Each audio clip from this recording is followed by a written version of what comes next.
தி Lord. ஆண்டவருடைய நாமம் மகிமைப்படுவதாக. இந்த காலை வேளையிலேயும் ஆண்டவருடைய சமூகத்தில் கூடி வந்திருக்கிற உங்கள் ஒவ்வொருவரையும் ஆண்டவர் ஆசீர்வதிப்பாராக. புதிய நாள், புதிய துவக்கம், புதிய ஆசீர்வாதம், புதிய கிருபை, புதிய இரக்கங்கள், புதிய ஆலோசனைகள், புதிய உதவிகள், புதிய நன்மைகளால் நம்மை நிரப்புகிற கர்த்தர் நம்முடைய நடுவிலே அசைவாடி கொண்டிருக்கிறார். ஆண்டவருடைய நாமத்திற்கு கனமும் மகிமையும் உண்டாவதாக. சோத்தரிக்கிறோம். நம்ம எல்லாரும் இந்த நேரத்தில் ஆண்டவருடைய சமூகத்தில் கண்களை மூடி கர்த்தரை நோக்கி பார்க்கலாம். Praise the Lord. கரம் பிடித்த நாயகரே, கரம் பிடித்த நாயகரே, கைவிடாத தூயவரே, கைவிடாத தூயவரே, பிரசன்னா பிரசன்னா தேவ பிரசன்னா பிரசன்னா பிரசன்னா தேவ பிரசன்னா.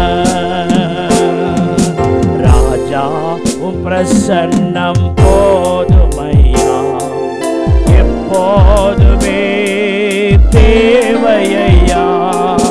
ராஜா உம் பிரசன்னம் போதுமையா, எப்போதுமே தேவையா. அதிகாலமே தேடுகிறே, அதிகாலமே தேடுகிறே, ஆர்வமுடன் நாடுகிறே, ஆர்வமுடன் நாடுகிறேன். பிரசன்னம் பிரசன்னம் தேவ பிரசன்னா பிரசன்னா பிரசன்னா தேவ பிரசன்னா. அதிகமாய் நேசிக்கிற நல்ல பிதாவே, இந்த நல்ல நேரத்திற்காய் நன்றி. உடைய சமூகத்தை நாங்கள் ஒன்று சேர்ந்து உன் நாமத்தை மகிமைப்படுத்த நீங்கள் தந்து கொண்டிருக்கிற கிருபைகளுக்காய் நன்றி. தொடர்ந்து கேட்க போகிற பாடல்கள், கேட்க போகிற கர்த்தருடைய வார்த்தைகள், ஜெபங்கள் எல்லாவற்றிலேயும் உடைய ஆளுகை இருக்க வேண்டும் என நாங்கள் ஜெபிக்கிறோம். ஆசீர்வதியும். இயேசுவின் ரத்தம் ஜெயம். இயேசுவின் நாமத்தில் ஜெபிக்கிறோம் நல்ல பிதாவே, ஆமென். அருமையான கர்த்தருடைய பிள்ளைகளே, 2008 வருஷத்திலே ஒரு ஞாயிற்றுக்கிழமையில் ஆராதனை ரட்சிப்பு என்கிற தலைப்பிலே கர்த்தருடைய வார்த்தைகளை பகிர்ந்து கொண்டேன். அநேகருக்கு அந்த வார்த்தைகள் ஆசீர்வாதமாக இருந்தது. அந்த வார்த்தைகளை உங்களுடைய ஆசீர்வாதத்திற்கென்று இந்த நாளில் மறுபடியும் ஒளிபரப்ப இருக்கிறது. தேவனுடைய வார்த்தைகளை கேளுங்கள். கர்த்தர் உங்களை ஆசீர்வதிப்பாராக. ஆமென்.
20வது வசனத்திலிருந்து 24வது வசனம் வரைக்கும் உங்களுக்காக நான் வாசிக்கிறேன். யோவானுக்கு எழுதின சுவிசேஷம் 4ஆம் அதிகாரம் 20வது வசனத்திலிருந்து 24வது வசனம் வரைக்கும். எங்கள் பிதாக்கள் இந்த மலையிலே தொழுது கொள்ள வந்தார்கள், நீங்கள் எருசலேமில் இருக்கிற ஸ்தலத்திலே தொழுது கொள்ள வேண்டும் என்கிறீர்களே என்றார். அதற்கு இயேசு, ஸ்திரியே, நான் சொல்லுகிறதை நம்பு. நீங்கள் இந்த மலையிலும் எருசலேமிலும் மாத்திரமல்ல, எங்கும் பிதாவை தொழுது கொள்ளும் காலம் வருகிறது. நீங்கள் அறியாததை தொழுது கொள்ளுகிறீர்கள், நாங்கள் அறிந்திருக்கிறதை தொழுது கொள்ளுகிறோம். ஏனென்றால் ரட்சிப்பு யூதர் வழியாய் வருகிறது. உண்மையாய் தொழுது கொள்ளுகிறவர்கள் பிதாவை ஆவியோடும் உண்மையோடும் தொழுது கொள்ளும் காலம் வரும், அது இப்பொழுதே வந்திருக்கிறது. தம்மை தொழுது கொள்ளுகிறவர்கள் இப்படிப்பட்டவர்களாய் இருக்கும்படி பிதாவானவர் விரும்புகிறார். தேவன் ஆவியாய் இருக்கிறார், அவரை தொழுது கொள்ளுகிறவர்கள் ஆவியோடும் உண்மையோடும் அவரை தொழுது கொள்ள வேண்டும் என்றார். பெரிய மகிமையை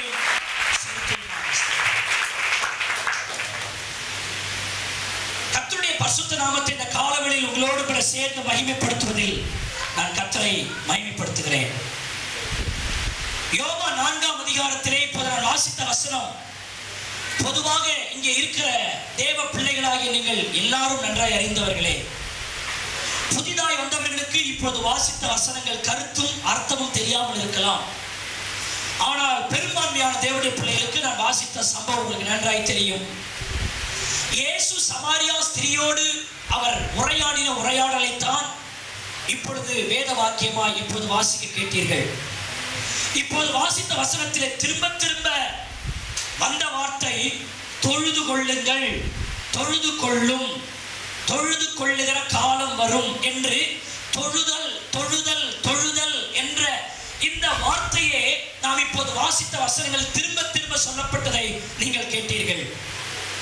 இந்த வசனத்தை நான் பலமுறை தியானித்திருக்கிறேன்.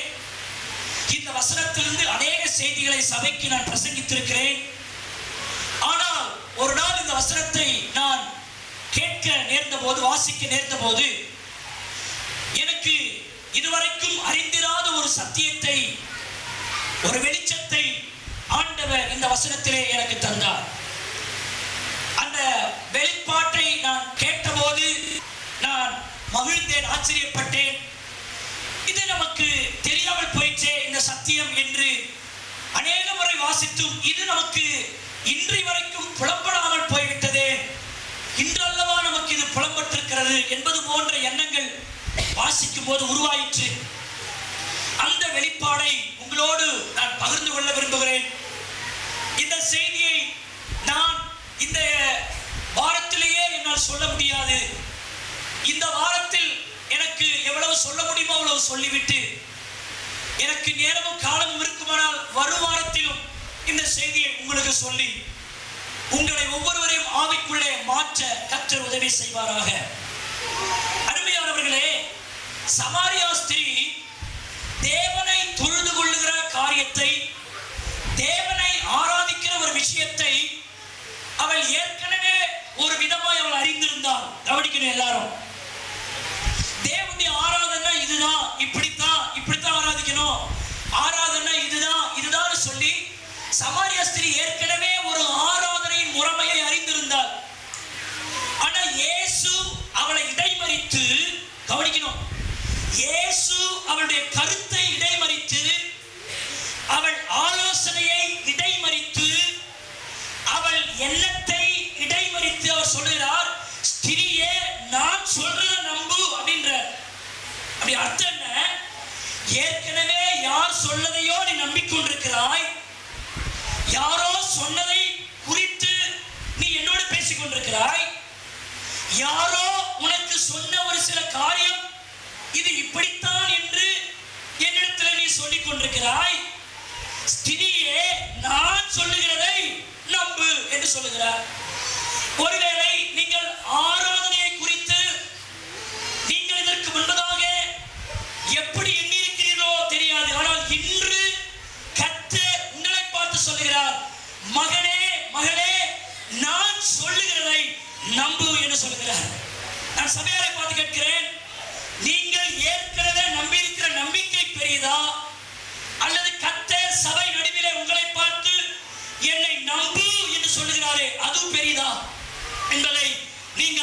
கொள்ள வேண்டும்.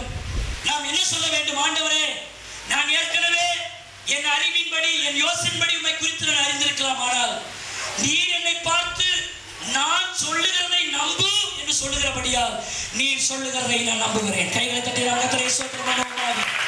அல்லேலூயா. எல்லாரும் சொல்லுங்கள், ஏற்கனவே நான் சிலவற்றை, சத்தமா சொல்லணும், ஏற்கனவே சிலவற்றை சிலரால் நான் நம்பி இருக்கிறேன். ஆனால் இன்று காலை வேளையில் என்னை பார்த்து என்னை நம்பு, நான் சொல்லுகிறதை நம்பு என்று நீ சொல்லுகிறபடியால் என் சிரம் தாழ்த்தி என்னுடைய கரத்தை உமக்கு நேராய் நீட்டி நீ சொல்லுகிறதை நான் ஏற்றுக்கொள்ளுகிறேன் இயேசுவே. கைகளை தட்டி நாம் கர்த்தரை நாம் ஸ்தோத்திரம் பண்ணுவோம். ஹல்லேலூயா. எத்தனை பேர் இன்றைக்கு கர்த்தர் சொல்லுகிறதை நம்ப போகிறீர்கள்? அப்படியானால் கைகளை தட்டி அல்லேலூயா ஆமென் என்று சொல்லி கர்த்தரை துதித்து கர்த்தரை மகிமைப்படுத்துவோம். இந்த ஸ்திரீ ஏற்கனவே ஆண்டவரை ஆராதிக்கிற முறைமை குறித்து ஏற்கனவே ஒரு சில காரியத்தை அறிஞ்சு வச்சிருக்கிறார். இதுதான் உண்மை நினைச்சிருக்கா. ஆனா ஆண்டவர் அவளை இடைமறித்து சொல்லுகிறார், ஸ்திரீயே, நான் சொல்லுகிறதை நம்புன்னு சொல்லி ஆண்டவருடைய ஆராதனையை பற்றி, தொழுது கொள்ளுதலை பற்றி, வொர்ஷிப்பை பற்றி ஆண்டவர் பேசுகிறார். அதிலே ஒரு முக்கியமான சத்தியத்தை இன்றைக்கு சபையாரோடு நான் சொல்ல போகிறேன். 21 வசனம் பாருங்கள். அதற்கு இயேசு, ஸ்திரீயே, நான் சொல்லுகிறதை நீங்கள் நம்பு. நீங்கள் இந்த மலையிலும் எருசலேமிலும் மாத்திரம் அல்ல. ஒரு காலத்துல இங்கதான் ஆராதனை, இங்கதான் இது நடக்கும் அப்படின்னு சொல்லப்பட்டது. ஆனால் நான் சொல்றதை நம்பு. இந்த மலையிலும் இந்த எருசலேமிலும் மாத்திரம் அல்ல, பிதாவை தொழுது கொள்ளும் காலம் என்ன செய்கிறது? வருகிறது. தொடர்ந்து கர்த்தர் பேசுகிறார். நீங்கள் அறியாததை என்ன செய்கிறீங்க? தொழுது கொள்றீங்க. நாங்கள் அறிந்திருக்கிறதை என்ன செய்கிறோம்? தொழுது கொள்ளுகிறோம். ஏனென்றால் ரட்சிப்பு யூதரின் வழியா என்ன செய்கிறது? வருகிறதுன்னு பேசுறார். எனக்கு இங்கதான் கொஞ்சம் ஸ்ட்ரைக் ஆக நான் நிற்கிறேன். இந்த வசனத்திலே பிதாவை தொழுது கொள்ளும் காலம் வருகிறது என்று சொல்லுகிறார். அறியாததை தொழுது கொள்ளுகிறீர்கள் என்று சொல்லுகிறார். அறிந்திருக்கிறதை தொழுது கொள்ளுகிறோம் என்று சொல்லிக்கொண்டே வரும்பொழுது, ஏனென்றால், அந்த வார்த்தை கொஞ்சம் கவனிங்க please. Listen the particular scripture and particular sentence. ஏனென்றால் ரட்சிப்பு யூதரின் வழியா என்ன செய்கிறது? வருகிறது என்று சொல்லப்பட்டிருக்கிறது. எனக்கு இங்கதான் கொஞ்சம் அப்படியே ஒரு வெளிச்சம் உதித்தது போல இருந்தது. ஆராதனையை பற்றி பேசிக்கொண்டு வருகிற பொழுது, ஏனென்றால் ரட்சிப்பு யூதரின் வழியாய் வருகிறது என்று சொல்லுகிறார். அப்படியானால் தேவனை தொழுது கொள்ளுகிறதுக்கும் ரட்சிப்புக்கும் ஒரு சம்பந்தம் இருக்கிறதாக என் உள்ளத்தை உணர்த்தப்பட்டேன். ஆராதனைக்கும் ரட்சிப்புக்கும் ஒரு சம்பந்தம். அருமையான தேவனுடைய பிள்ளையே, யூதர்களின் வழியாகத்தான் ரட்சிப்பு. காரணம், அந்த யூதர்களை கர்த்தர் முதலாவது தம்மை ஆராதிக்கிறவர்களாக வைத்தார். யூதர்கள் தம்மை சேவிக்கிறவர்களாக அவர்களை வைத்தார். பிறகு அவர்கள் வழியாகவே ரட்சிப்பை என்ன செய்தார்? வரவழைக்கிறார். நான் சொல்லும் போது உங்களுக்கு சத்தியம் சரியாய் விளங்காது. நான் சொல்ல சொல்ல நீங்கள் விளங்கிக் கொள்வீர்கள் என்று நான் நம்புகிறேன். கொஞ்சம் எல்லாரும் கொஞ்சம் ஷார்ப்பாக கவனிங்க. ஒரு மனிதனை கொண்டு, எந்த மனிதனை கொண்டு ரட்சிப்பின் வேலை நடக்கிறது என்று பார்த்தால், யார் கர்த்தரை ஆராதிக்கிறார்களோ அவர்கள் வழியாகத்தான் ரட்சிப்பு நடக்கும். தேவன் யூதர்களை தெரிந்து கொண்டார். அந்த யூதர்களை தெரிந்து கொண்டு அவர்களை வனாந்தர மார்க்கமாய் நடத்தினார். அவங்க எகிப்துல அடிமையாக கிடந்தாங்க. அவங்க அங்கிருந்து விடுதலையாக்கி அவளை வனாந்தரத்தில் கொண்டு வந்தார். ஆசரிப்பு கூடாரத்தை கட்ட சொன்னார். அவர்கள் கர்த்தரை அங்கே ஆராதிக்க வைத்தார். அவர்களை கர்த்தரை தொழுது கொள்ள வேண்டும் என்று கர்த்தர் சொல்லி இருந்தார். ஏனென்றால் என்னை ஆராதிக்கும்படி என் ஜனங்களை நீ அனுப்பிவிடு என்றுதான் கர்த்தர் ஜனங்களை கொண்டு வந்தார். அப்போது யூதர்களை முதலாவது கர்த்தர் என்ன செய்ய வைத்தார்? தேவனை தொழுது கொள்ள வைத்தார். பிறகு அவர்கள் வனாந்தர மார்க்கத்தை கடந்து கானானுக்கு வந்த பொழுது அங்கே ஒரு பெரிய பசு பொன்னினாலும் வெள்ளியினாலும் வெண்கலத்தினாலும் ஒரு பெரிய ஆலயத்தை கட்ட வைத்து அந்த ஆலய பிரதிஷ்டை நாளிலே 1,20,000 ஆட்டுக்கடாக்களை சாலமோன் வெட்டி தேவனுக்கென்று ஒரு பெரிய ஆராதனையை செய்தார்கள். அதன் வழியாக தேவ ஜனங்கள் கர்த்தரை ஆராதிக்கிற அந்த முறைமையை கண்டுபிடித்து அவர்கள் பாட்டுகளினாலும் கீதங்களினாலும் ஸ்தோத்திரங்களினாலும் ஆண்டவரை ஆராதிக்க தொடங்கினார்கள். அப்படி ஆராதிக்கிற அந்த யூதர்களின் வழியாகத்தான் சர்வ உலகத்திற்கும் ரட்சிப்பு வரும் என்று கர்த்தர் திட்டமிட்டிருந்தார். கைதட்டி கர்த்தரை ஸ்தோத்திரம் பண்ணுவோமாக. அப்படியானால் இதிலிருந்து ஒரு சத்தியம் விளங்குகிறது. ஒரு ஆத்துமா ரட்சிக்கப்பட வேண்டுமானால் கர்த்தரை ஆராதிக்கிறவன் மூலமாகத்தான் அந்த ஆத்துமா ரட்சிக்கப்படும். ரட்சிப்பு ஆராதிக்கிறவர்களின் மூலமாகவே ஒரு மனிதனுக்குள் கடந்து வருகிறது. கைகளை தட்டி கர்த்தரை நாம் ஸ்தோத்திரம் பண்ணுவோமாக.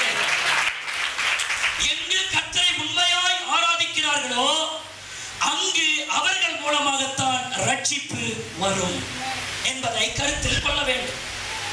இயேசு ரட்சிக்கிறவர் உண்மைதான்.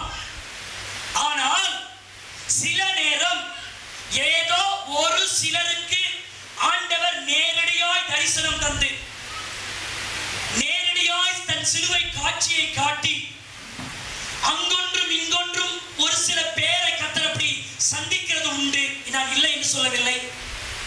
ஆனால் பெரும்பான்மையான விதத்தில் ஒரு ஆளை ரட்சிப்பதற்கு ஒரு ஆராதிக்கிறவன் மூலமாகவே அந்த கிரியை அவர் செய்கிறார். அப்படியானால் இன்றைக்கு என்னுடைய உள்ளார்ந்த பாரம் என்ன தெரியுமா? நம்முடைய சபையின் மூலமாக ரட்சிப்பின் வேலை நடக்க வேண்டுமானால் நம்முடைய சபையில் வருகிற ஒவ்வொருவரும் தேவனை மனதார தொழுது கொள்ளுகிறவர்களாக இருக்க வேண்டும். நன்றாக கவனிக்க வேண்டும்.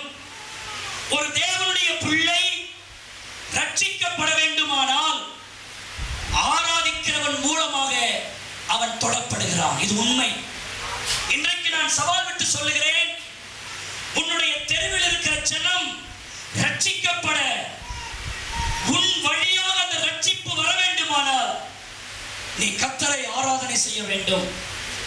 அருமையானவர்களே, நம் மூலமாக மாவட்டங்கள், நம் மூலமாக கிராமங்கள், நம்முடைய மூலமாக புறஜாதியார், நம்முடைய மூலமாக பிறர் அந்த தெய்வீக ஆத்தும ரட்சிப்பை சுதந்திரித்துக் கொள்ள வேண்டுமானால் நாம் முதலாவது உண்மையோடும் உத்தமத்தோடும் ஆராதிக்கிறவர்களாக இருக்க வேண்டும். அல்லேலூயா, அல்லேலூயா. நீங்க ஏதோ ஒரு கைப்பிரிஞ்சை கொண்டு போய் சும்மா கொடுத்து இயேசுவை நேசிக்கிறார், நீங்க இயேசுவை ஏற்றுக்கொள்ளுங்கள் என்று சொல்வதனால் ஒரு ஆத்துமா ரட்சிக்கப்படாது. நான் ரகசியத்தை பேசுகிறேன், கவனியுங்கள். உங்கள் மூலமாய் ரட்சிப்பு வர வேண்டுமானால் உங்கள் இதயமும் உங்கள் உள்ளமும் தேவன் அன்பால் பொங்கி பொங்கி வழிகிற இதயமாய் இருக்க வேண்டும். நீங்கள் கர்த்தரை மனசார ஆராதிக்கிறவர்களா இருக்கணும். கர்த்தரை நேரமெடுத்து ஆராதிக்கிறவர்களா இருக்கணும்.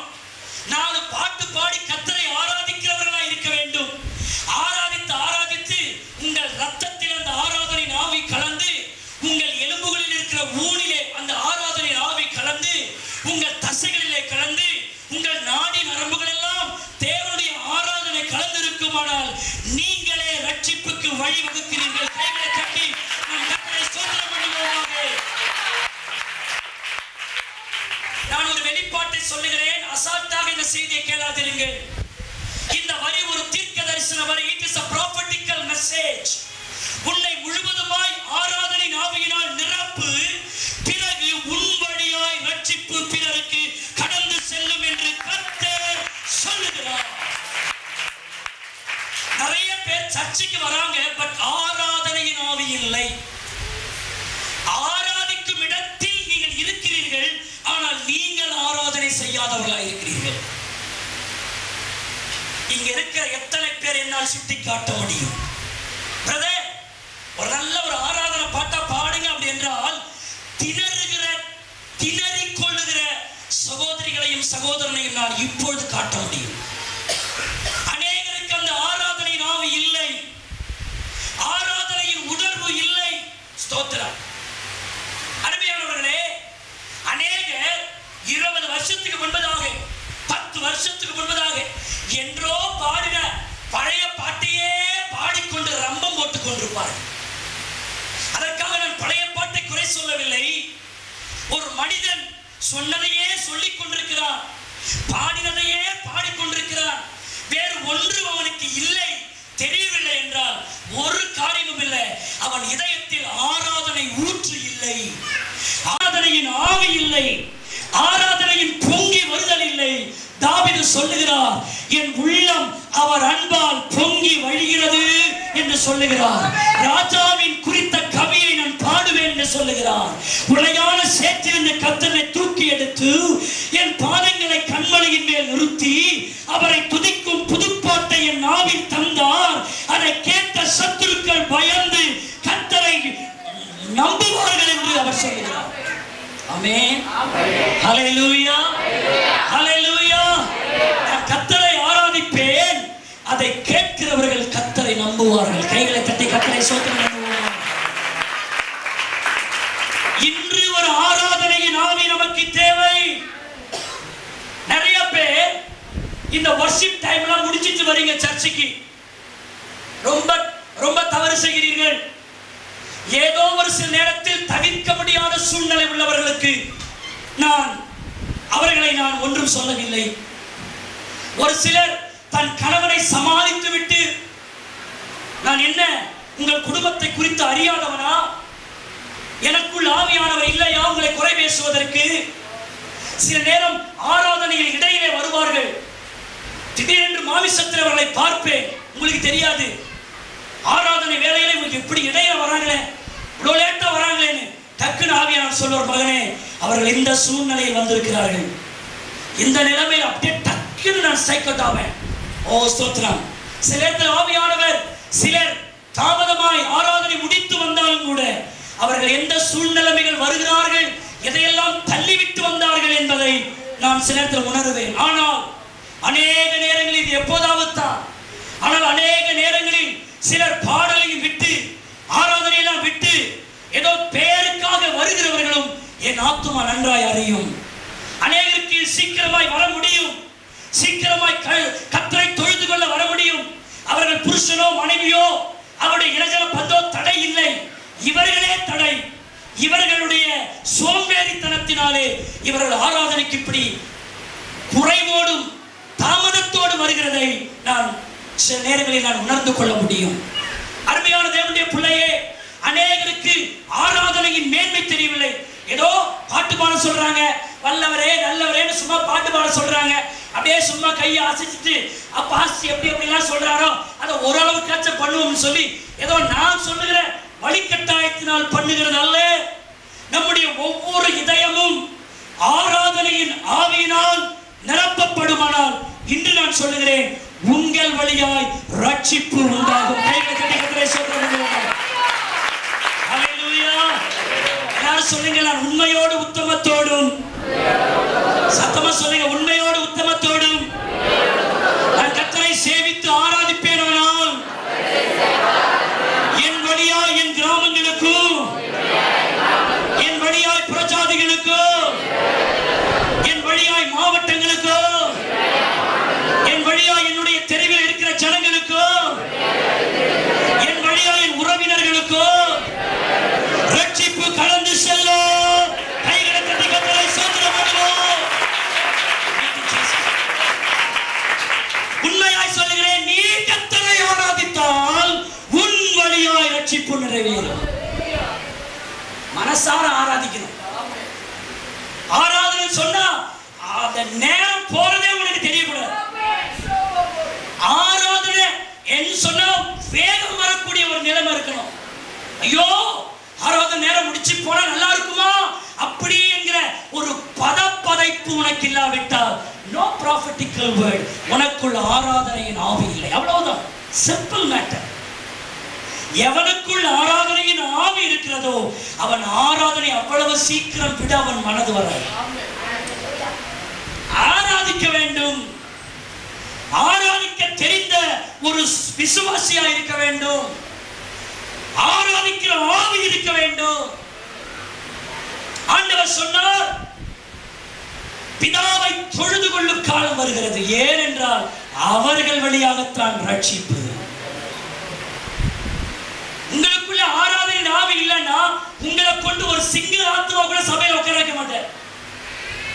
ரட்சிப்பின் வேலை நடக்காது. உங்களுக்குள்ள அந்த ஆவி அப்படியே பொருளும். அப்படியே சாத்ராக் மேஷாக் என்ன சொன்னாங்க? நாங்கள் ஆராதிக்கிற தேவனை தப்புவிக்க வல்லவர். அவரை தப்புவித்தாலும் தப்புவிக்காம போனாலும் சரிதான். நீ நிறுத்தின பொருட்சை என்ன செய்ய மாட்டோம், வணங்க மாட்டோம். ஆராதனைக்கு கொடி பிடிச்சிருந்தாங்க. அன்னைக்கு அந்த 3 புருஷரால் அன்றைக்கு இருந்த அத்தனை ஜனங்களும் கர்த்தரை ஏற்றுக்கொண்டார்கள்.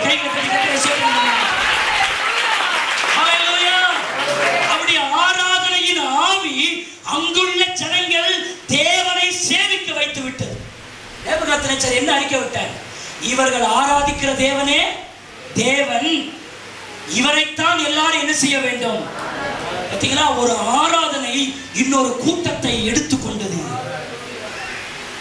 தானியேலை பாருங்கள், ராஜாவை ஆராதிக்கும்படி தவறான நோக்கத்தோடு செயல்பட்ட போது அவன் சொன்னான், என் ஆண்டவரை தவிர நான் வேற யாரும் என்ன செய்ய மாட்டேன், ஆராதிக்க மாட்டேன். சிங்க கபில தூக்கி போட்டாங்க. ஆராதிக்கிறவனை சிங்கம் ஒண்ணுமே செய்யல. ஆமா, ஆராதிக்கிறவனை சிங்கம் ஒன்றும் செய்யாது. ஆராதிக்கிறவனை சிங்கம் சங்கடப்படுத்தாது, மாறாக ஆராதிக்கிறவனுக்கு சாதகமாய் சிங்கங்கள் செயல்படும்.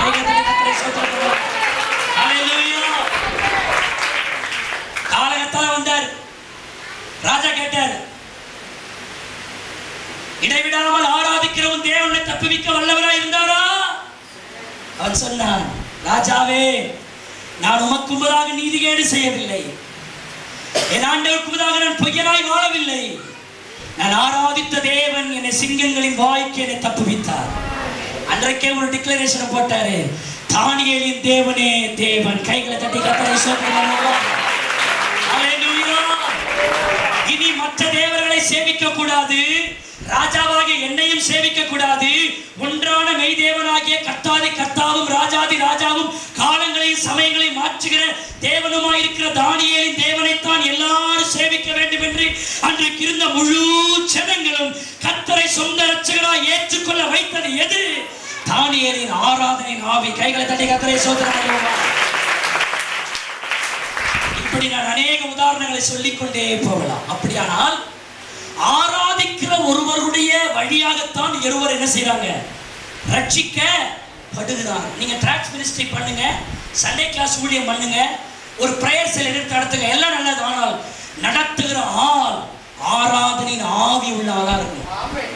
ஆராதனையின் ஏக்கம் உள்ள ஆளா இருக்கணும். ஒரு சிலரை பார்ப்பேன், அவங்க எப்படி ஆராதிப்பாங்க நான் நல்லா ஃபீல் பண்ண முடியும். ஒரு சிலர்லாம் என்னமோ கருமாந்தரமா நிற்பாங்க சத்திரம். அந்த ஆளெல்லாம் யாருக்கும் அவங்க பிரயோஜனமா இருக்க மாட்டாங்க. ஆனா யார் கர்த்தரை சேவிக்கிறார்களோ அவர்கள் ரட்சிப்புக்கு வித்தாய் இருப்பார்கள். ஹல்லேலூயா, ஹல்லேலூயா. ஆராதனை சாதாரண நினைக்கிறீங்களா? ஆராதனை என்பது நம்முடைய வாழ்க்கையின் ஒரு அங்கம். பைபிள்ல நீங்க, நான் வசனத்தை சொல்ல நீங்க பார்த்துக் கொள்ளுங்கள். ஆராதனை இல்லைன்னா மழையே பெய்யாது என்று வேதம் சொல்லுது. ஆராதனை இல்லைன்னா மழை என்ன செய்யாது. அப்படியானால் ஆராதனை வாழ்க்கையில எவ்வளவு ஒரு அங்கம் என்று யோசிச்சு பாருங்க. ஆராதனைக்கு இதை விட மேன்மை என்னங்க? ஆராதனைய தடை செய்தவனுடைய தேசத்தில் வாதை வந்ததாக நம்ம பைபிள்ல வாசிக்கல. பார்வோன் இஸ்ரவேல் ஜனங்களை ஆராதிக்க செல்லக்கூடாதபடி என்ன செய்தான்? தடுத்தான். என்ன வந்தது அவனுடைய தேசத்தில்? வாதைகள். அப்படியானால் ஆராதனையுடைய ஸ்ட்ரென்த்தை பாருங்க, ஆராதனையுடைய எஃபெக்ட பாருங்க. ஒரு முறை தாவீது உடன்படிக்கைக்கு பெட்டிக்கு முடி முழு பலத்தோடு நடனமாடி கர்த்தரை துதித்தான். நீங்க வீட்டுல போய் நல்லா வாசிச்சு பாருங்க. அருமையான தேவனுடைய பிள்ளைகளே, 2 சாமுவேல் 6:16 குறிச்சிங்க, பைபிளை திருப்பாதீங்க. 2 சாமுவேல் 6:16 நீங்க பாத்தீங்கன்னா, தாவீது அப்படி நடனமாடி கர்த்தரை துதி பண்ணி செய்து கொண்டே இருக்கும்போது அவருடைய மனைவியாகிய மீகாள் அதை குறித்து தன் இருதயத்தில் அவமதித்தாள் என்று எழுதப்பட்டிருக்கிறது. Nobody see, யார் பார்க்கல அவமதித்தத. அவள் வார்த்தையினால் அவமதிக்கவில்லை, செயலினால் அவமதிக்கவில்லை, பிறர் தெரியும்படி அவமதிக்கவில்லை. அவள் அவமதித்தாள் என்று தாவீதுக்கு தெரியாது, அவள் அவமதித்தாள் என்று அங்கு சுற்றி நின்ற ஜனங்களுக்கு தெரியாது. மீகாள் ஆராதனை செய்கிற தாவீதையும் ஆராதனை செய்கிற ஒரு கூட்டத்தையும் தன் இருதயத்தில் அவமதித்தாள். ஜீசஸ் அது வார்த்தையாய் அவள் அவமதிக்கவில்லை, உள்ளத்தில் அவமதித்தாள். ஆனால் இருதயத்தை பார்க்கிற இயேசு அவள் கற்பத்தை அடைத்தாள். அவள் சந்ததியற்றவளாய் மாறி போனாள்.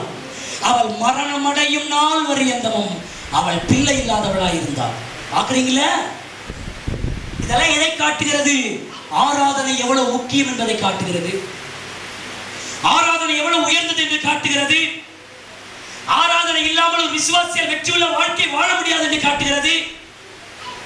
ஆராதிக்காதவன் ஒரு கிறிஸ்தவனே இல்லை, ஆராதிக்காதவன் ஒரு தேவ பிள்ளையே இல்லை. அநேக பெயர் கிறிஸ்தவர்கள் இந்த 10 மணிலிருந்து 10:30 மணி வரைக்கும் நம்ம சத்தம் போட்டு ஆராதிக்கும் போது என்ன இந்த லூசுத்தனமா கத்துறாங்களே சொல்லாதீங்க. என்ன சும்மா கட்டி சொன்னதையே சொல்லி ஒரு மியூசிக்கையும் போட்டு சத்தமா போட்டு அல்லேலூயா அல்லேலூயா இப்படி கத்துறாங்களே, இதெல்லாம் தேவையா? தயவு செய்து உன் இருதயத்தில் அப்படி சொல்லாதே. தேவனை ஆராதிப்பது மகத்துவமானது, தேவனை ஆராதிப்பது மேன்மையானது, தேவனை ஆராதிப்பது உயர்ந்தது. அது பரலோகத்தையே பூமிக்கு கொண்டு வரக்கூடிய ஒரு பெரிய ஒரு மகிமையான காரியம். ஆராதனை நம்முடைய காரியங்களோடு கலந்து. சும்மா சின்ன சின்ன ஆளுக்கு ஆராதனை அறிவு தெரியாது. சொல்லு, என்ன இப்படி கத்துறீங்க? இவ்வளவு நேரம் செய்யணுமா? எவ்வளவு நேரம் பண்ணணுமா? நம்ம பண்ற 1/2 மணி நேரம் ஆராதனை ஒரு ஆராதனை கிடையாது. ஆராதனைக்குன்னு தனியா நேரத்தை நம்ம ஒதுக்கணும், ஆராதிக்கணும். உங்க வீட்டை ஒரு ஆராதனை கூடமா மாத்துங்க. நான் சொல்றேன், உங்க வீட்டுல குடும்ப ஜபம் நடக்குதான்னு நான் கேட்கிறேன். குடும்ப ஜபம் நிறைய வீட்டுல எப்படி நடக்குது? சும்மா படுத்திக்கிட்டே இருப்பாங்க, படுத்த பாயில நெட்டுக்குவாங்க, அப்படியே தோத்திரம் தோத்திரம் தோத்திரம் தோத்திரம்ட்டு ஊத்தவாயோடு நாத்தவாயோடு ஏதோ தெரிந்த பாடலை ஒன்னும் பாதியமா பாடி முடிஞ்ச வசனத்தை வாசிக்கிறது இல்லைன்னா அதையும் விட்டுட்டு தோத்திர ஆண்டவரே ஆத்திர ஆண்டவரே ஆமேர் ஆண்டவரே முடிச்சுட்டு தூக்கத்தோடைய சோத்திரத்தை ஆரம்பித்து தூக்கத்தோடைய சோத்திரத்தை முடித்து விட்டு எழுந்து போகிற உன் வீடு உருப்படுமா? அவசரமாய் பேசி நினைக்காதே. நீங்கள் எல்லாம் ரட்சிக்கப்பட்டவர் என்பதற்காகத்தான் நான் இவ்வளவு இப்படிப்பட்ட வார்த்தைகளை பயன்படுத்துகிறேன். இந்த வார்த்தைகளை பயன்படுத்துவதற்கு நான் பரிதாபப்படுகிறேன். ஆனாலும் எனக்கு வேறு வார்த்தை என்ன சொல்லன்னு தெரியல. தயவு செய்து மன்னித்துக் கொள்ளுங்கள். நம்முடைய வீடு ஒரு ஆராதனையின் ஸ்தலமாய் மாறணும். ஒரு 4-5 பாட்டை நல்லா பாடுங்க, நல்லா ஜெபம் பண்ணுங்க. உங்க ஹால்லையும் கிச்சன்லையும் வராண்டாலும் அந்த தேவ மகிமை அங்கிட்டுக்கும் இங்கிட்டுக்கும் உலாவறத உங்க ஆவியில நல்லா வளர முடியும். கைகளை தட்டி கத்தரை ஸ்தோத்திரம் பண்ணுங்க. உங்க வீட்டுல சத்தம் போட்டு பாடுங்க. நிறைய பேரு சத்தம் போட்டு பாடினால் அவமானமா எண்ணுவாயானால் நீ மிக தவறு செய்கிறாய். உங்க வீட்டுல நீங்க கொஞ்சம் சத்தம் போட்டு பாடும்போது ஆரம்பத்துல சின்ன சின்ன எதிர்ப்புகள் பக்கத்துல இருந்து, ஏன்னா இது வரைக்கும் அது கம்முன்னு இருந்துருச்சு இல்ல, டக்குன்னு சத்தம் வரும்போது என்ன வரும்? கொஞ்சம் எதிர்ப்பு வரதான் செய்யும். ஆனா எதிர்ப்பு வருதே என்பதற்காக நிறுத்தக்கூடாது, தொடர்ந்து செய்யுங்க. பக்கத்துல இருக்கிறவங்க பழகிக்குவாங்க. நீங்க நிறுத்தினா கூட கேட்பாங்க, என்ன 5 மணிக்கு பாட்டை காணோன்னு கேட்கிற அளவுக்கு டிரான்ஸ்ஃபார்ம் பண்ணுவார். உங்க வீட்டு பக்கத்துல இருக்கிற ஆள் அப்படி மாத்தி வச்சிருக்கீங்களா? நீங்க 5 மணிக்கு ஆனா இங்க இருந்து ஒரு பாட்டு சத்தம் வரும்னு உங்க வீட்டுல இருக்குமா? 5 மணிக்கு ஆனா ஒலைய போட்டியா, சோத்தை வெடிச்சியா, குழம்பு ஆக்கினியா, கரண்டிய போட்டியா, டிஃபன்ல போட்டு கட்டியா, அந்த சத்தம் தான் வருதா? அல்லேலூயா துதி மகிமை வருதா என்பதை யோசித்து பாருங்கள். உன் வீடு ஆராதிக்கிற வீடா இருந்தால் உன் வீட்டின் வழியாய் ரட்சிப்பு புறப்பட்டு செல்லும். கைகளை தட்டி விசுவாசிகளால் கர்த்தரை ஸ்தோத்திரம் பண்ணுங்கள். உட்கார கடவோம், எழுந்திருக்க கடவோம், முடிந்தது, சென்று வாருங்கள் என்கிற அந்த பழைய பாட்டெல்லாம் இங்க கிடையாது. அதெல்லாம் அப்போ கர்த்தர் நான் சொல்லுகிறதை நம்பு. பிதாவை தொழுது கொள்ளுகிற காலம் எங்கும் வருகிறது. பிதாவை தொழுது கொள்ளுகிறவன் ஆவியோடு உண்மையோடும் அவர்களை தொழுது கொள்ள வேண்டும். அப்படி யார் தொழுது கொள்ளுகிறார்களோ அவர்கள் வழியாய் ரட்சிக்கப்படாத உன் கணவனை கர்த்தர் ரட்சிப்பார், ரட்சிக்கப்படாத உன் மனைவியை கர்த்தர் ரட்சிப்பார், ரட்சிக்கப்படாத உன் பிள்ளையை கர்த்தர் ரட்சிப்பார், ரட்சிக்கப்படாத உன் அதிகாரியை கர்த்தர் ரட்சிப்பார், ரட்சிக்காத இருக்கிற உன் சொந்தக்காரை கர்த்தர் ரட்சிப்பார், ரட்சிக்காமல் இருக்கிற அந்த மரத்து மனுஷனை கர்த்தர் ரட்சிப்பார். உன் ஆராதனையே ஒரு ரட்சிப்பை உருவாக்கும். கைகளை தட்டு. ஹல்லேலூயா, ஹல்லேலூயா, ஹல்லேலூயா. நாம் ஆராதிக்கிற தேவன் பெரியவர். ஆமென், ஆமென், ஹல்லேலூயா. அவர் கனத்துக்கும் மகிமைக்கும் பாத்திரர். அருமையானவர்களே, சங்கீதம் 58 சங்கீதத்தை எடுத்துக்கீங்க, வாசிக்காதீங்க. அதுல ஒரு அடப்பு குறி இருக்கும். நிறைய பேர் அதை நீங்க வாசிக்கிறதே கிடையாது. சும்மா சங்கீதத்தை வாசிக்கணும். அந்த 58 சங்கீதத்தினுடைய அடைப்புக்குரிய நான் சொல்ற வார்த்தை புரிந்து கொள்ளுங்கள். தான் கெட்டு போகாதபடிக்கு ஒரு வார்த்தை வரும் பாருங்க. 58 சங்கீதத்தின் மேல இருக்கிற அடைப்புக்குறி, 58 சங்கீதத்தின் மேல இருக்கிற அடைப்புக்குரிய வாசிக்காதீங்க. உங்க பைபிள் நல்லா திறந்து பாருங்க. தான் கெட்டு போகாதபடி அந்த வார்த்தை வருதா உங்க பைபிள்ல?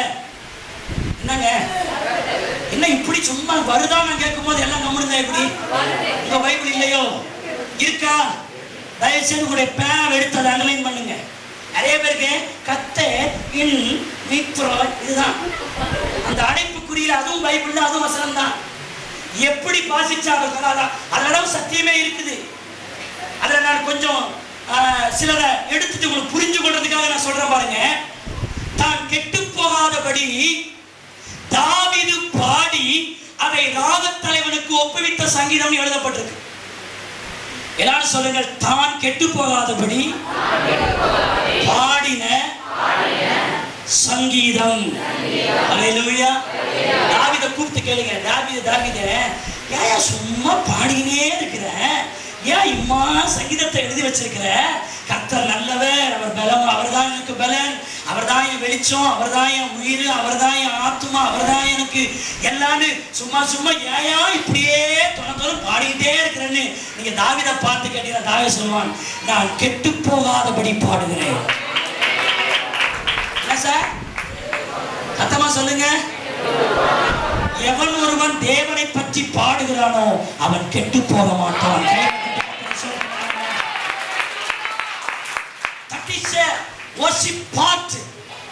வர்ஷிப்ல பாடல் ரொம்ப முக்கியம். பாடுறோம், அதுதான் சும்மா அந்த பாட்டையே பாட சிலவங்க நினைப்பீங்க, என்ன பாஸ்டர் நிறுத்தி டக்கு நிறுத்த சொல்றாரு, அப்புறம் கையை உயர்த்தி பொறுமையா பாடுன்றாரு, அப்புறம் வேகமா பாட வைக்கிறாரு. என்னதான் இது? பாட பாடலாம் உன் வாழ்க்கையில் இருக்கிற எல்லா கெட்ட நீர் வெளியே வரும். பைபிள் உங்க பைபிள் இருக்குல்ல, எவன் ஒருவன் கர்த்தரை பாடவில்லையோ, எவன் ஒருவன் கர்த்தரை ஆராதிக்கவில்லையோ அவன் கெட்டு போனவன். கெட்டு போனவன் பாட மாட்டான், பாடுகிறவன் கெட்டு போக மாட்டான். இதான் உண்மை. அதனாலதான் சொல்றேன், உன் வீட்டுல 4-5 பாட்டை நல்லா பாடு. காலையில் எழுந்து பாடு. சமையல் புது போடும் போது எண்ணெய் அளவு சோத்து அப்படி போடாம சோத்தரிக்கிறோம் ஆண்டவரே அப்படின்னு அள்ளி போடுங்க. சோத்திரத்தோடு சமையல் பாத்திரத்தை கைய வைங்க. பாடிக்கொண்டே உங்க வீட்டுக்குள்ள அங்கேயும் இங்கேயும் நுழையுங்க. ஒருவேளை வெளியே பாட உங்க தொண்டை கட்டிட்டு இருந்தாலும் உள்ளத்துல பாடிக்கொண்டே சுத்தி சுத்தி வாங்க. உங்க அலமாரி நிரம்பும், உங்க வீட்டுல எல்லா பொருளும் வரும். நீங்கள் மனதளவிலே கெட்டு போக மாட்டீர்கள். ஒரு ரகசியத்தை சொல்லுகிறேன், கர்த்தரையே பாடுகிறவன் கர்த்தரால் பாதுகாக்கப்படுவார். ஹல்லேலூயா. ஏ குடிங்க ஹல்லேலூயா. எவன் ஒருவன் கர்த்தரை பாடிக்கொண்டே இருக்கிறானோ அவன் ஒரு விசுவாசிக்கிறீங்க? ஹல்லேலூயா, ஹல்லேலூயா. எத்தனை பேர் உண்மை என்று சொல்லி அதை நம்புகிறீர்கள்? ஆமென். ஹல்லேலூயா, ஹல்லேலூயா. Thank you Jesus. நம்முடைய தேவன் நல்லவர். ஹல்லேலூயா. Thank you Jesus. ஹல்லேலூயா. நாம் ஆராதிக்கும் Thank you Jesus. Thank you. Hallelujah. நாம் ஆராதிக்கும் தேவன் அவர் ஜீவனுள்ள தேவன்.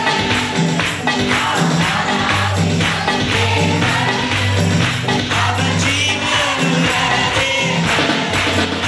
அவர் அபிரகாமின் தேவன், இஸ்மாக்கின் தேவன், யாக்கோபின் தேவன். அவர் அபிரகாமின் தேவன், இஸ்மாக்கின் தேவன், யாக்கோபின் தேவன்.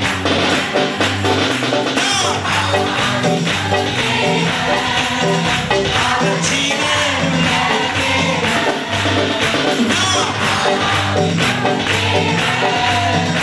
அவர் ஜீவனுள்ள தேவன். அவர் அபிரகாமின் தேவன், இஸ்மாக்கின் தேவன்.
முன்னாடி காலத்துல நீட்ட ஒரு பெஞ்சை போட்டுக்கிட்டு அந்த பெஞ்சில் எல்லாம் சாஞ்சிக்கிட்டு கீழே முட்டி போறதுக்கு ஒரு மனக்கட்டை மாதிரி போட்டுட்டு அப்படியே எல்லாம் பொறுமையான பாடலை பாடி நிறைய பேர் அப்படி கெடுத்து வச்சிருக்காங்க.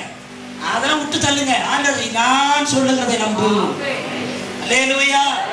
சில பேர் என்ன நினைக்கிறாங்கன்னா, ஆண்டவரை அப்படியே நிசப்தமா அப்படியே ஒருத்தவங்க ஆராதிக்கும் போது வேர்வையா வரலன்னு வச்சுங்க, அவன் வீணா போனவன்னு அர்த்தம். நல்லா வரணும்.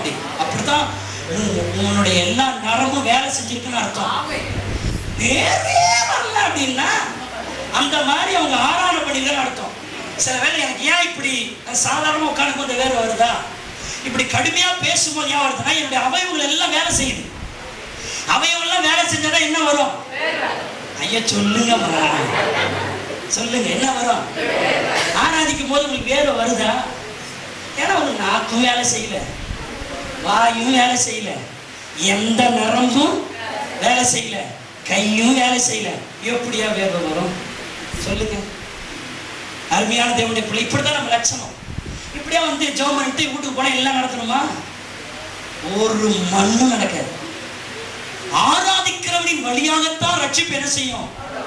அந்த பழைய பாஞ்சாங்கத்தான் எடுத்து போடுங்க. நீ என்ன படிச்சிருந்தா என்ன, நீ யாரா இருந்தா என்ன, தேவ சமூகத்துல வரும்போது முன்னணி மறந்துடணும். நீ உன் படிப்பை மறந்துடணும்.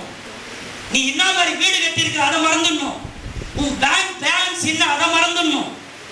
உனக்கு ஊர்ல என்ன பேர் அதெல்லாம் மறந்துடணும். இங்க உன் கண்ணுக்கு முன்னாடி உன்னை ரட்சித்த இயேசுதான் தெரியணும். உன்னை உயர்த்தின இயேசுதான் உனக்கு தெரியணும். ஆண்டவரே, அப்பா, ராஜாவே, இயேசுவே, தோலையும் எலும்புலையும் ரத்தத்தையும் அதெல்லாம் கலக்கணும். நான் சொல்றேன், அப்படி செஞ்சு பாருங்க.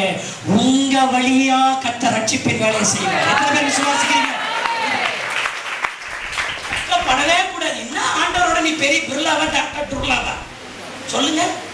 அவரே அவரே அருமையான தேவனுடைய பிள்ளையே ஆராதிக்கிறவரா இருந்தார் என்று வேதம் சொல்லும் போது நீங்களும் நான் யாரு? ஆராதிக்கணும், கர்த்தரை சேவிக்கணும், மனசார அவர் என்ன செய்யணும்? துதிக்கணும். ஹல்லேலூயா. கொஞ்சம் கவனிக்கணும். அடிக்கடி சொல்ற வார்த்தை பாருங்க. இந்த உலகத்துல எத்தனையோ ஊழியம் இருக்கு. கைப்பிரதி ஊழியம் இருக்கு, சுவிசேஷ ஊழியம் இருக்கு, இன்னும் ஜெப ஊழியம் இருக்கு, தீர்க்க தரிசன ஊழியம் இருக்கு. இந்த ஊழியம் எல்லாம் அவருக்காக செய்யப்படுற ஊழியம், இயேசுவுக்காக செய்யப்படுற ஊழியம். யாருக்காக செய்யப்படுற ஊழியம்? இயேசுவுக்காக செய்யப்படுற ஊழியம். ஆனா தேவனே நல்லவர் வல்லவர் அவரை போற்றி துதித்து ஆராதிக்கிற பாருங்க, அந்த ஊழியம் அவருக்காக செய்யப்படுற ஊழியம் இல்ல, அவருக்கே செய்யப்படுகிற ஊழியம். அவருக்காக என்பது வேறு, அவருக்கு என்பது வேறு. எல்லாரும் சொல்லுங்கள், எல்லா ஊழியமும் அவருக்காக செய்யப்படுவது. சத்தமா சொல்லுங்க சார். எல்லா ஊழியமும் அவருக்காக செய்யப்படுவது. அவரை ஆராதிக்கிற ஊழியம் அவருக்கே செய்கிற ஊழியம். கைதட்டி கர்த்தரை துதிங்க. சரி, இயேசு கிறிஸ்து வருவார். வருவார்னு எல்லாருக்கும் நம்பிக்கை இருக்கா? உங்களை கூட்டிட்டு போவார்னு உங்களுக்கு நம்பிக்கை இருக்கா? நீங்க பொத்தலத்தின் வீதியிலே நடப்பீங்கன்னு உங்களுக்கு நம்பிக்கை இருக்கா? அங்க தூதர்களோடும் தேவ தூதர்களோடும் ஆடி பாடுவீர்கள் என்று உங்கள் எத்தனை பேருக்கு நம்பிக்கை இருக்கிறது? ஹல்லேலூயா. இந்த இயேசு ராஜாவை நான் பார்த்தால் போதும், மகிமையில் அவரோடு நான் வாழ்ந்தால் போதும். இந்த இயேசு ராஜாவை பார்த்தால் போதும், மகிமையில் அவரோடு நான் வாழ்ந்தால் போதும். இந்த இயேசு ராஜாவை பார்த்தால் போதும், மகிமையில் அவரோடு நான் வாழ்ந்தால் போதும். இந்த மாதிரி எல்லாம் எத்தனை பேருக்கு நம்பிக்கை இருக்குது? சொல்லுங்க. அந்த ஒரு அம்மாவுக்கு தான் தத்தமா இல்லையா சொல்றேன். மற்ற யாருக்கும் எங்க நான் பண்ற அப்படித்தனத்துக்கு நான் எங்க போவேன்னு தெரியலையே அப்படின்னு இருக்கா? இல்லை, நான் ஆண்டோட வருகையில போவான்னு எத்தனை பேர் சொல்றீங்க? ஆமென். நீங்கெல்லாம் அப்படியே கொஞ்சம் சந்தேகமா இல்லையா? எங்க இருந்து போவேன், நான் எங்க இருந்து என் கட்ட போவாது அப்படின்ற நிலையில இருக்கக்கூடாது. எல்லாரும் சொல்லுங்க, நான் போவேன். ஹல்லேலூயா, ஹல்லேலூயா. அங்க போன பொழுது கிளாஸை கொடுத்துட்டு இயேசு நல்லவர், அவரை ஏற்றுக்கொள்ளுங்க, அந்த ஊழியம் நடக்குமா? இல்ல, அப்பா இந்த மங்காத்தாவை சந்திங்கப்பா, அந்த ஜெபம் நடக்குமா? சொல்லுங்க. மகனே இயேசு உன்னை பார்க்கிறார், அந்த ஊழியம் நடக்குமா? ஓ, இங்கே ஒரு மகளை பார்க்கிறேன், அவள் இப்படியாய் வந்திருக்கிறார், அந்த மாதிரி பிசினஸ்லாம் நடக்குமா? சொல்லுங்க. அந்த மாதிரி ஊழியம் நடக்குமா? சொல்லுங்க சார். நடக்குமா? சரி சிஸ்டர், வாங்க நம்ம எல்லாரும் கூடி அந்த சகோதரிக்காக இங்க கூடி ஸ்தோத்திரம் ஸ்தோத்திரம்னு ஜெபிப்போம், அப்படி ஊழியம் நடக்குமா? எல்லாம் இந்த உலகத்தோட முடிஞ்சிடும். எல்லா ஊழியமும் இந்த உலகத்தோட முடிஞ்சிடும். ஒரு ஊழியம் தான் பரலோகம் வந்த பிறகும் ஒரு ஊழியம் மாத்திரமே தொடர்ந்து நடைபெறுமானால் அது கர்த்தரை பாடி ஆராதிக்கிற ஊழியம் மாத்திரம். ஹல்லேலூயா, ஹல்லேலூயா. அதனால தான் சொல்றேன், இங்க பாடணும். இங்க பாடுறவனுக்கு தான் அங்க இடம். ஹல்லேலூயா. தெலுங்கு பேசுறவனுக்கு தமிழ்நாட்டில் இடம் இல்லை. தெலுங்கு பேசுற ஆளுக்கு தமிழ்நாட்டில் வேலை இல்லை. தெலுங்கு தேசத்துல தமிழ் பேசுற ஆளுக்கு வேலை இல்லை. அதுபோல பரலோகத்தில் ஆராதனை செய்ய தெரியாதவங்களுக்கு வேலையே. அவர் சொல்லுவார், நீ ரொம்ப ஜென்யூனான பார்ட்டி, நீங்க ரொம்ப ரிசர்வான டைப் உள்ளவங்க, நீங்க ஆடாத ஆளுங்க, நீங்க அழுங்காத ஆளு, நீங்க குலுங்காத ஆளு, கொஞ்சம் கரத்தெல்லாம் உயர்த்த தெரியாது, ஆகவே உங்களுக்குன்னு ஒரு இடம் இருக்கு, அங்க போயிடுங்க, ஆண்டவர் அனுப்பிடுவேன். அல்லேலூயா. அந்த இடம் வேண்டாம். கர்த்தரை கர்த்தரை எப்பொழுதும் ஜீவகாலம் எல்லாம் அவரை கர்த்தர் நல்லவர், வல்லவர், போதுமானவர் என்று. ஆமென். அல்லேலூயா. அந்த ஆராதிக்கிற இடத்திற்கு உங்களையும் என்னையும் கர்த்தர் தகுதிப்படுத்துவாராம். நல்லா கவனிக்கணும். ஒரு தேவனுடைய பிள்ளை எந்த அளவுக்கு ஆராதிக்கிறாங்களோ உங்க மூலமாக அநேகரை கர்த்தர் ரட்சிப்பார்னு விசுவாசிக்கிறவங்க கை தட்டி கர்த்தரை கொடுங்க. அல்லேலூயா. அல்லேலூயா.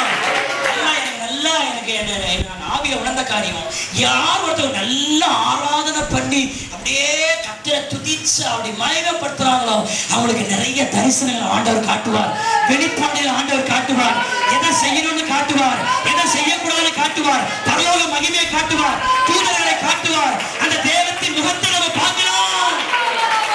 அல்லேலூயா. யாருக்குள்ள என்ன குறை இருக்குன்னு காட்டுவாரு, அவங்களுக்கு என்ன வார்த்தையை சொல்லலாம்னு காட்டுவாரு, அவங்க எப்படி வழிநடத்தவான்னு காட்டுவார். எல்லாம் ஆராதனை பண்றவங்களுக்கு தான் இது உகந்ததே ஒழிய சும்மா போய் இயேசுவை ரட்சிக்கிறான் வெறுமையா கைப்பிடிதி அல்ல. கொடுக்கிறான் உள்ளத்திலே அப்படியே பூரிப்பாக நிரம்பி வழிகிறான். அல்லேலூயா. ஒருவேளை அந்த ஆவி இல்லைன்னா இன்னைக்கு இயேசு ஒவ்வொருவருக்கு தரப்போகிறார். நாம் தொடர்ந்து இந்த சத்தியத்தை நாம் சிந்திக்க போகிறோம். நாம் எல்லாரும் எழுந்து நிற்போமாக. அருமையான தேவனுடைய பிள்ளையே, இந்த நாட்களிலே ஆராதனையின் ஆவி சோதரிக்கிறோம். இது இன்றைக்கு கர்த்தர் எனக்கு சொன்ன ஒரு விசேஷமான காரியம். நம்ம எல்லாரும் எழுந்து நிற்போமாக. இன்று கர்த்தர் உன் வழியாய் ஒரு ரட்சிப்பை கர்த்தர் கட்டிட, இன்று உன் வழியாய் மகனே, நீ வேதனைப்பட்ட காலம் போதும், நீ வேதனைப்பட்டு கலங்கினது போதும். உன் வழியா ஜீசஸ்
உண்டாக்குவார்.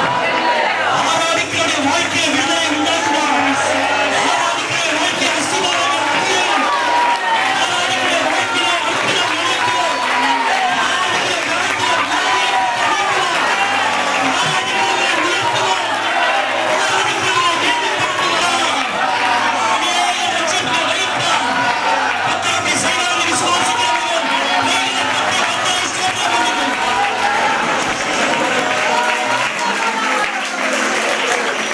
வியாதியோடு வந்திருக்கிறவர்களே, பலவீனத்தோடு கூட வந்திருக்கிறவர்களே, உங்கள் வீட்டிலே வியாதி படுக்கையிலே யாரோ இருக்கலாம், நீங்கள் வந்திருக்கலாம். பணக்குறைவோடு நீங்கள் வந்திருக்கலாம், வேலை இல்லாத பிரச்சனையோடு வந்திருக்கலாம், குடும்பத்தில் சந்தோஷம் இல்லையா, சமாதானம் இல்லைன்னு வந்திருக்கலாம். ஒவ்வொரு நாளும் நான் வியாதியோடும் நோயோடும் போராடி கொண்டிருக்கிறேன் என்று சொல்லலாம்.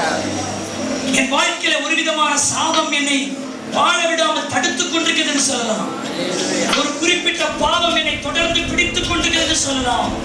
இன்று கர்த்தரை நீ ஆராதித்தபடியால் அவைகள் அத்தனையும் நேசிக்கிறார். அவைகள் அத்தனையும் நேசிக்கிறார். கர்த்தரை ஆராதிக்கிறவர்களுக்கு விடுதலை. ஜெபிப்போம். நீங்கள் நேசிக்கிற நல்ல பிதாவே, இந்த நல்ல வேளைக்காக நன்றி. யார் உம்மை தொழுது கொள்ளுகிறார்களோ அங்கே அவர்கள் வழியாய் ரட்சிப்பு புறப்படும் என்று நாங்கள் வேதத்திலே பார்த்தோம். யூதர்கள் அந்நாளில் உம்மை ஆராதித்தார்கள். ஆகவே அவர்கள் வழியாய் ரட்சிப்பு புறப்பட நீ சித்தம் கொண்டிருந்தீர். அதுபோல நாங்களும் உம்மை ஆராதிக்கும் பொழுது எங்கள் மூலமாய் பிறர் ரட்சிக்கப்படுவார்கள் என்ற இந்த சத்தியத்தை எங்கள் காதிலே விளைவித்ததற்காக நன்றி. ஆகவே நாங்கள் ரட்சிப்பு உங்களுக்குள் உண்டாக எங்கள் வழியாய் பெருக நாங்களும் மனதார உம்மை துதித்து ஸ்தோத்திரம் பண்ண மகிமைப்படுத்துவோம். நாங்கள் வெட்கப்படாமல் ஆராதனை எங்கள் வாழ்க்கையின் அங்கமாய் நினைத்து தாவீது சொல்லுகிறாரே, நான் கெட்டு போகாதபடி பாடுகிறேன் என்று சொல்லுகிறாரே. உலகத்தரமான பாடலை பாடி உலகத்தோடு ஒத்து வாழ்ந்து நாங்கள் கெட்டு போனது போதும் ராஜா. இனி உண்மையே பாடி உண்மையே உயர்த்தி நாங்கள் பாதுகாக்கப்பட்ட வாழ்க்கை வாழ இங்கு நின்று கொண்டிருக்கிற ஒவ்வொரு குடும்பத்தையும் பாதுகாத்துக் கொள்ளுங்க. ஒவ்வொரு விசுவாசியையும் பாதுகாத்துக் கொள்ளுங்க. ஒவ்வொரு குடும்பத்தையும் வாழ்க்கையின் ஜீவியத்தையும் பாதுகாத்துக் கொண்டு அவர்கள் தேவையான கர்த்தராகிய இயேசு கிறிஸ்துவின் நாமத்திலே சந்தித்து இதில் வாழ வைப்பீராக. நாமத்தை மகிமைப்படுத்துவதற்காக நன்றி. தாழ்த்துகிறோம், அர்ப்பணிக்கிறோம். இயேசுவின் நாமத்தில் ஜெபிக்கிறோம் ஜீவனுள்ள நல்ல பிதாவே. நம்முடைய கர்த்தராகிய இயேசு கிறிஸ்துவின் கிருபையும் பிதாவாகிய தேவனுடைய அன்பும் பரிசுத்த ஆவியானவருடைய ஐக்கிய வழிநடத்தல் பாதுகாப்பு பராமரிப்பு இன்றும் என்று சதா நாட்களிலும் நம் அனைவரோடு கூட இருப்பதாக. ஆமென். நம்ம எல்லாரும் சேர்ந்து சொல்லுவோம். என் ஆத்துமாவே கர்த்தரை ஸ்தோத்திரி, என் முழு உள்ளமே அவருடைய பரிசுத்த நாமத்தை ஸ்தோத்திரி.